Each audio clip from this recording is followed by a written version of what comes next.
Okay, here we are again. We are on day 18, 18 days till Christmas. How exciting. Let's see, story 18. Oop, at the very top.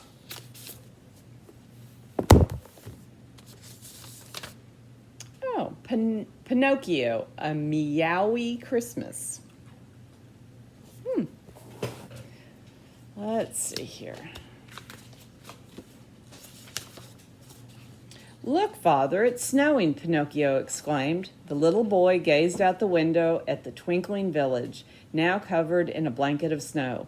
This was his first winter as a real boy. So far, he loved everything about it. I guess that means it's time we got ready for Christmas, Geppetto told Pinocchio. Figaro, the kitten, wove between them, purring. He was so excited about Christmas.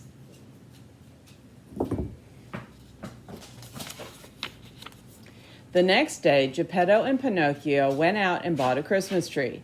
Then they started to decorate. Geppetto placed his Christmas trinkets around the workshop. Pinocchio hung bows and garland strands on the walls. Soon the workshop was filled with holiday cheer. It's time for Christmas, Cleo, Pinocchio told the pretty goldfish, who leaped in excitement while Figaro pranced about the room, playing with the decorations.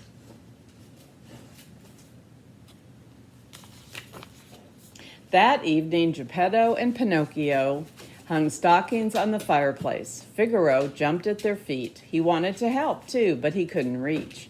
Great job, Pinocchio, Geppetto said. As he stepped back to admire their handiwork, he nearly tripped over the active kitten. Figaro, be careful, Geppetto cautioned. Figaro hung his head. He had just been trying to help. Finally, it was time to decorate the Christmas tree. Wow, Father, Pinocchio said, it sure looks pretty. All that's left is to put the star on the top, Geppetto replied. Pinocchio, you do the honors. Figaro frowned. He had wanted to put the star on top of the Christmas tree.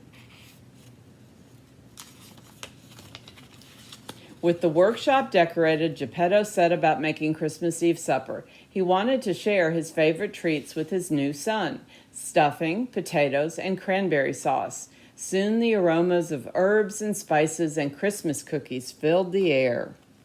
That looks good. Oh, it smells good in here, Pinocchio said, carefully mixing the potatoes. Yes, and now it's time for the Figaro, Geppetto scolded the kitten, who was about to take a bite of the Christmas goose. It's not time to eat just yet. Poor Figaro. Feeling hurt and left out, Figaro crept to the bedroom. He would spend Christmas where no one could find him, under Geppetto's bed. But as he trotted to his hiding place, he noticed something awful. Under the bed was a large pile of presents, and not one was for him. Just then, the kitten heard Geppetto called, Figaro, Cleo, we'll be back soon. Be good and don't eat the food while we're gone. First, Geppetto hadn't got him any presents, and now he and Pinocchio were off to have a Christmas adventure without him. That was the last straw. If Figaro couldn't enjoy Christmas, he didn't want anyone else to either. Ooh, that's not the attitude, is it? When the door opened, Figaro clawed the Christmas paper on the presents to pieces. When the door closed, Figaro clawed the wrapping paper on the presents to pieces. He sped around the workshop, batting at the decorations. He even leaped at the Christmas tree, knocking all of Pinocchio's carefully hung baubles to the ground. Cleo gurgled at him to stop, but Figaro wouldn't listen. Boy.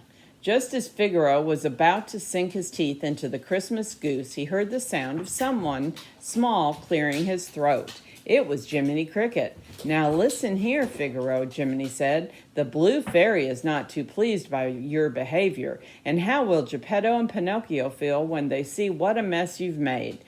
Is this what Christmas is all about? Figaro looked down, ashamed. He knew Jiminy was right. Luckily, it's not too late to make things right, Jiminy continued. And I'm going to help you. Figaro licked Jiminy's face gratefully, and the two got to work repairing all the damage the kitten had done. They rewrapped the presents and spruced up the tree. They also redecorated the room. Figaro even added his own Christmas decorations. Soon the place sparkled and twinkled brightly, looking as holly and jolly as a Christmas card. Not too shabby, Jiminy observed with an approving nod, while Cleo did a happy twirl. When Geppetto and Pinocchio returned from their outing, they were amazed. "Wow, Figaro," Pinocchio cried. "This place looks wonderful," Geppetto agreed. "In fact, I'd say you've earned your Christmas present early." And with that, he showed Figaro what he and Pinocchio had gone out to get: fresh cream. Figaro was overjoyed. Pinocchio and Geppetto hadn't forgotten him after all. Later that evening, as they all gathered around the table for their Christmas Eve supper, Figaro sighed happily. He had learned his lesson. Christmas wasn't about gifts or being the one to hang the decorations. It was about spending time with family, and there was nowhere else he'd rather be. That is a sweet story and a good lesson. See you next time.